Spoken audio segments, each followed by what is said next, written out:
Most of us are aware of the importance of being physically fit. We know that it's not only a matter of looking good and feeling good, but also about living longer and healthier lives. Exercise alone can't make us physically fit. Eating better and reducing stress are also key parts of the equation. Most of us don't fully appreciate just how powerful a balanced combination of good nutrition, positive mental health, and regular exercise can be. That's the subject we're going to tackle today in The Fitness Effect. Here's our host, certified fitness trainer, Joy Kelly. Fitness can be described as a condition that helps us look, feel, and do our best. More specifically, according to the President's Council on Physical Fitness and Sports, it is the ability to perform daily tasks vigorously and alertly with energy left over for enjoying leisure time activities and meeting emergency demands. Being physically fit is unique to every person, and you don't have to be a competitive athlete to have fitness. If you exercise regularly, maintain good nutrition and hydration, then anyone can become more physically fit.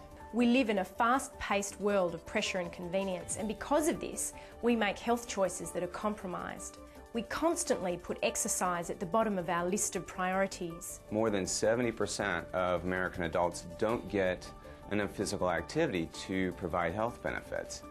And 37% of adults are not active at all in their leisure time. So it's no wonder that obesity is now considered the #1 public health issue we face today. It's a risk factor for diabetes, for cardiovascular disease, and even cancer. According to the New England Journal of Medicine, for every 40 pounds that we're overweight, we increase our risk of disease tremendously. Wow, that's a lot of bad news.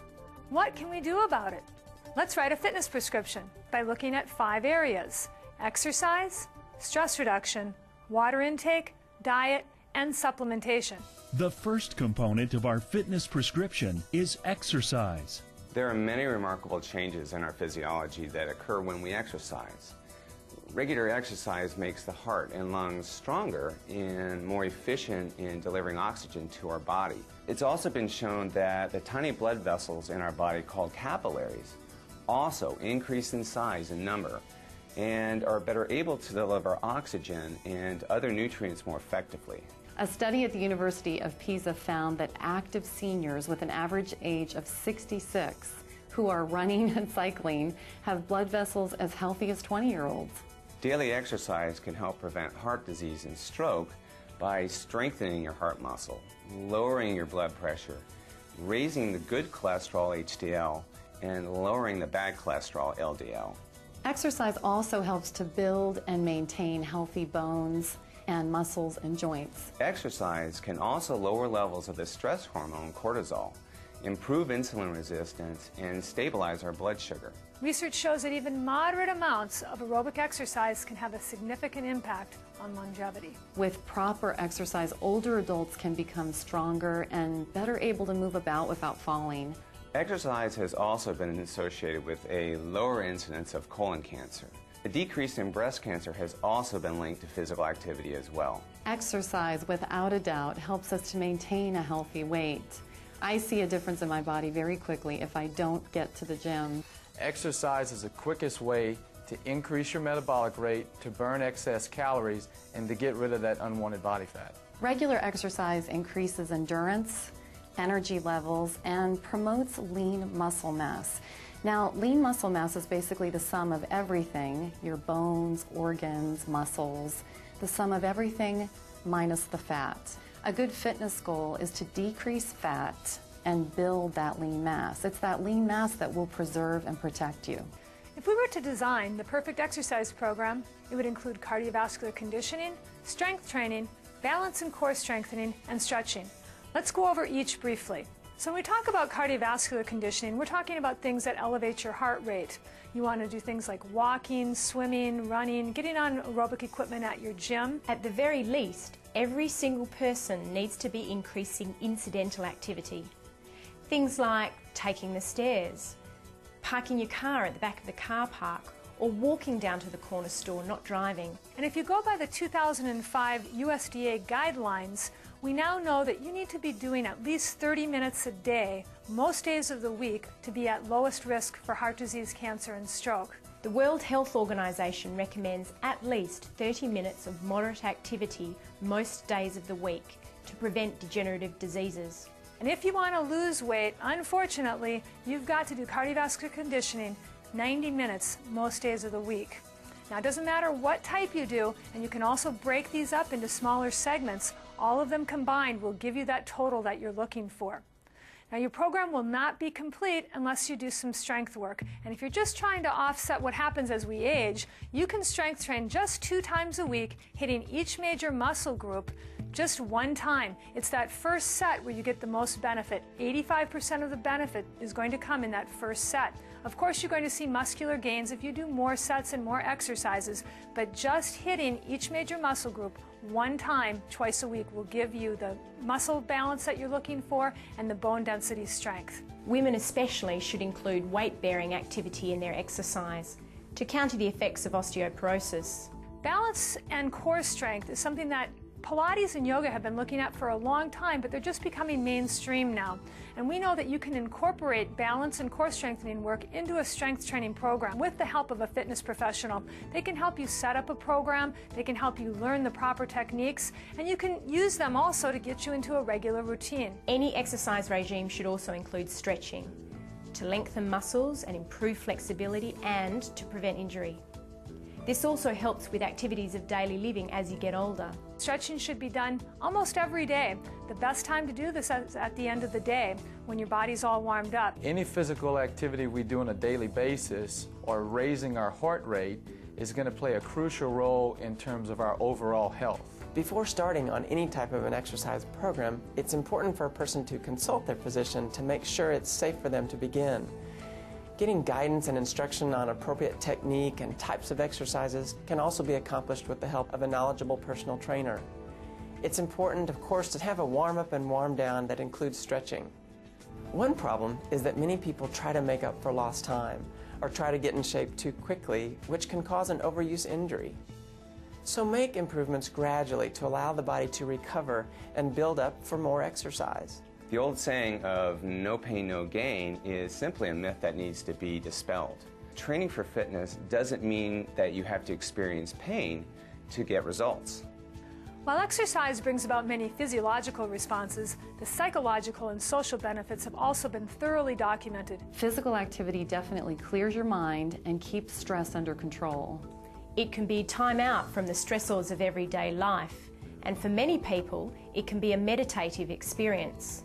Exercise can decrease those stress hormones like cortisol and increase endorphins, your body's feel-good chemicals, giving your mood a natural boost. I believe one of the biggest reasons people stick with a regular exercise program is not only for stress relief, but for that wonderful feeling that they feel after exercise. I know that's what gets me to the gym. Even if I don't feel like working out, I can't wait for the feeling after. Yes, exercise can reduce stress, but there are other things that we can do. That's why we've made stress reduction the second component of our fitness prescription. You know, some of us are great about exercise, but we ignore the need for balance in our life, the need for taking time for ourselves, sleep, stress reduction, and psychological health. And we now have scientific evidence that stress is not good for the body. Dozens of studies have demonstrated that disruptive daily events and mental stress and conflict are highly correlated with illness and infections. So when you're looking for ways to reduce stress in your life, you want to think about activities that you can do on a regular basis. These may include things like practicing Tai Chi, meditation, going for walks with a friend or a loved one, having a pet, getting involved with your community. I've found in my patients common poor health behaviours that are used to cope with stress. These include excessive caffeine consumption, overeating of sweet or savoury high-caloric foods, excessive alcohol consumption or binge drinking, and of course, smoking. It's important to be aware of what you do when you get stressed. Do you adopt behaviours like these? You should replace them with better stress-reducing behaviours. We need 8 to 9 hours of sleep a night, yet very few of us actually get this amount. Getting the proper amount of sleep is important to our overall health. As we sleep, our bodies release growth hormone and melatonin, and these are chemicals that aid in the body's ability to repair itself, improve sleep, and can help delay some of the changes that we normally attribute to aging. A sometimes overlooked component of an effective fitness prescription is water intake. Okay, so maybe you're exercising, you're getting enough sleep, you have stress management handled, but how's your water intake? And how much water do we need anyway? Water is the most abundant yet overlooked substance in the body. It makes up about 60 to 70% of our total body weight. Hydration is key for muscle function, for exercising, and athletes need even more water than the regular person. Most experts agree that we need to drink about 8 glasses of water. And then, of course, athletes need even more water because we lose it during exercise. Proper hydration is important during exercise because it contributes to essential body functioning such as temperature regulation. During exercise, our body regulates its core temperature through sweat. Because of this, we often lose or excrete more water than we take in. And if this imbalance occurs, it can lead to not only dehydration, but other problems such as heat cramps and heat exhaustion. If we allow ourselves to become even 2% dehydrated, that can have a negative effect on our physical performance at any level. Now, unfortunately, the thirst mechanism in our body tends to lag behind our need to drink fluids. In many cases, thirst is a sign that we're already dehydrated. This thirst mechanism can also be depressed during exercise. So it's very important to replenish what your body is using up, even if you don't think you're thirsty. Diet is the 4th component of our fitness prescription. Conversation about fitness wouldn't be complete without the discussion of diet. In fact, many people don't exercise because they don't have the energy. So when we talk about nutrition, especially as it relates to exercise, we have to talk about providing the fuel we need to get moving and keep moving. Fuel to help us prevent getting sick and injured, and help for when we do get sick or injured. According to the USDA, that looks like a diet that's low in processed food and rich in fruits and vegetables. As an Olympic physician, I've seen young athletes who have terrible nutrition and are relying on their talent alone, when they could really perform better if they were just eating better. What we see a lot in the fitness field is once people start exercising, they feel it's okay now to eat whatever they want. That's just not the case. There's a great myth out there that a good exercise program can substitute a bad eating plan. Well, nothing can be further from the truth. As a matter of fact, the more you work out, the more you train, the more you exercise, the better your nutrition needs to be. We know exercise does many good things for us. Unfortunately, all that comes at a cost, which is the increase of oxidative stress, free radicals. First, it's important to define oxidative stress. When your body produces energy, some of the chemical byproducts formed can be unhealthy. Some of these byproducts are free radicals, which contribute to damage to our cells, disease, and other long-term health problems. It's important to protect our bodies from free radical damage caused by exercise. Nutrition really helps fight oxidative stress and free radicals by providing antioxidants to help the body clear those free radicals from our system.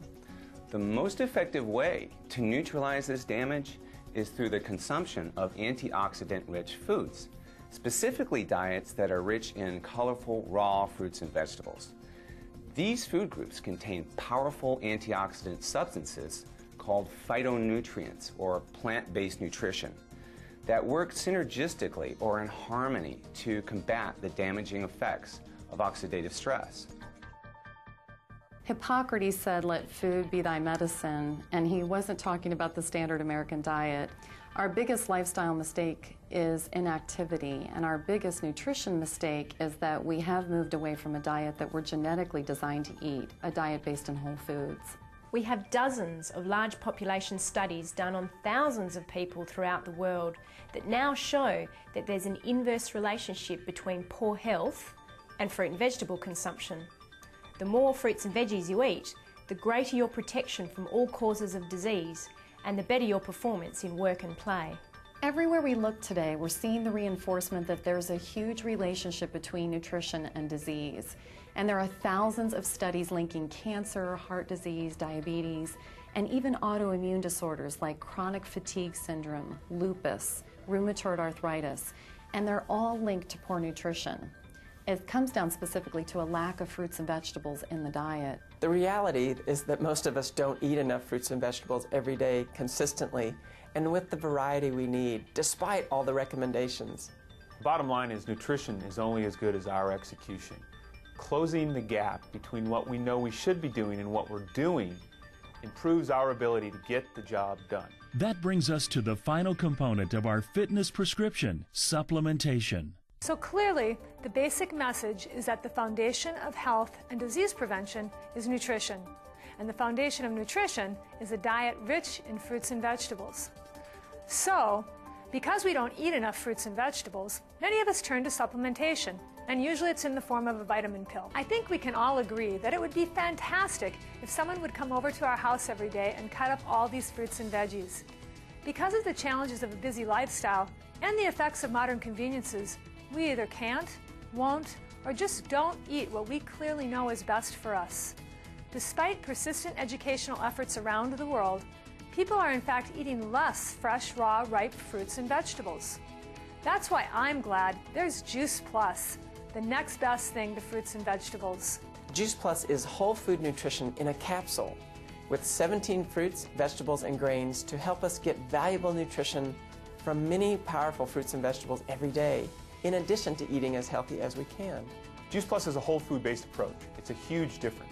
Juice Plus provides the nutritional essence of 17 different fruits, vegetables, and grains, plus an array of natural antioxidants, phytochemicals, enzymes, and fibers in convenient and inexpensive capsule form. What I like about the nutritional support of Juice Plus is that it's whole food concentrates from real fruits and vegetables. Juice Plus is concentrated apples, oranges, kale, parsley, beets, and a lot of other foods in a very easy-to-eat form. I know, even though I should get a rainbow of raw food every day, I just can't, or I won't. So I think of Juice Plus as nutrition on the run, or fruits and vegetables made very simple. As a physician, I'm impressed with Juice Plus in that it's a research-driven product. Juice Plus has unrivaled independent medical research from prestigious medical institutions. 8 clinical studies conducted at leading universities and published in peer-reviewed scientific journals show that Juice Plus delivers key antioxidants that are absorbed by the body. 4 of these studies also measure the impact of Juice Plus on oxidative stress, and all 4 show that Juice Plus reduces it. When I consider a product, I ask, does it get into the bloodstream? Does it act within the body? And does it affect changes consistent with good health? The clinical trials done in humans on Juice Plus show that it's bioavailable in the bloodstream, that it's bioactive in the cells, and it's bioprotective, leading to positive health effects. It increases antioxidants, it lowers our free radicals, and Juice Plus reduces the oxidative stress that's formed by exercise.